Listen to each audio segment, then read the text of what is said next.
ওয়াকাফ বিল নিয়ে বিরাট বড় ঘোষণা দিলেন মুখ্যমন্ত্রী মমতা বন্দ্যোপাধ্যায়। মুসলিম সমাজের ওয়াকাফ বিলকে নিয়ে মুখ্যমন্ত্রী মমতা বন্দ্যোপাধ্যায় যে কড়া পদক্ষেপ নিলেন তাতেই বিজেপি পার্টির পুরোপুরি 12টা বেজে গেছে।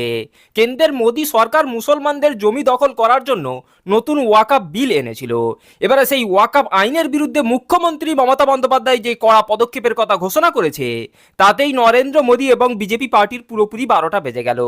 তো চলুন মুখ্যমন্ত্রী মমতা বন্দ্যোপাধ্যায়ের এই ভিডিওটি ধৈর্য ধরে শেষ পর্যন্ত দেখুন যে মুসলিম সমাজের ওয়াকাফ বিলের বিরুদ্ধে মুখ্যমন্ত্রী মমতা বন্দ্যোপাধ্যায় ঠিক কি কড়া পদক্ষেপের কথা ঘোষণা করলেন, তাতে নরেন্দ্র মোদী এবং বিজেপি পার্টির কত বড় সর্বনাশ হলো এই ভিডিওটি ধৈর্য ধরে শেষ পর্যন্ত দেখলেই প্রমাণ পেয়ে যাবেন।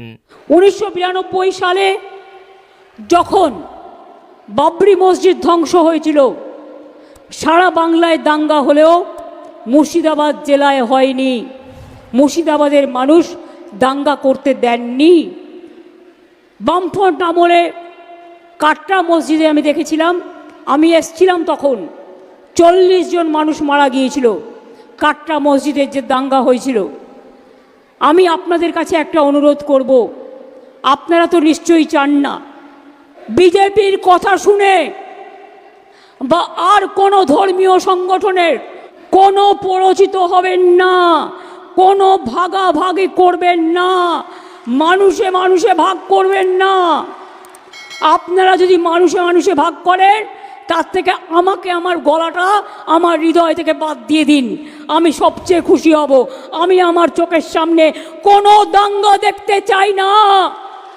আমি ফুলফুলা শরীফও দেখি, আমি আজমির শরীফও দেখি, আমরা পাথর চাপড়ি ডেভেলপমেন্টও করি, যেমন কালীঘাট স্কাই ওয়াক করেছি, কঙ্কালীতলা করেছি, সতীপীঠ, ফুল্লরা করেছি, মাতারা মন্দির করেছি, দক্ষিণেশ্বর কালী করেছি, নলাটেশ্বরী করেছি, জল্পের শিব মন্দির করেছি, শিবযজ্ঞ মন্দিরেও হেল্প করেছি, মদনমোহন মন্দিরেও করেছি, বাবা তারকনাথও করেছি, জগন্নাথ ধামও করেছি।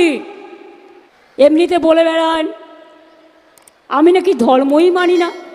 আপনাদের কাছ থেকে আমায় শিক্ষা নিতে হবে আমি কোন ধর্ম বিলংস করি। আমার ধর্ম একটাই, আমি মানবিক ধর্ম পালন করি। আর আমার ধর্ম একটাই, আমি মামাটি মানুষ, আমার গোত্র। আমি যেখানেই পুজো দিতে যাই, জগন্নাথ ধামেও আমায় জিজ্ঞেস করেছে আপনার গোত্র কি, আমি বলেছি মা মাটি মানুষ। বিজেপি কি সোশ্যাল নেটওয়ার্কে বলল ওটা ফেক, ওটা ফেকু, বুঝলেন কিছু? যেটা প্রচার করায় ওটার নাম হচ্ছে ফেকু। আমি কখনো কারো জমি অধিকার করি না, আর কোর্টে অলরেডি স্টে আছে, এটা সাবজুডিস কেস, আপনারা জানেন, আমরাও কোর্টে পার্টি হয়েছি।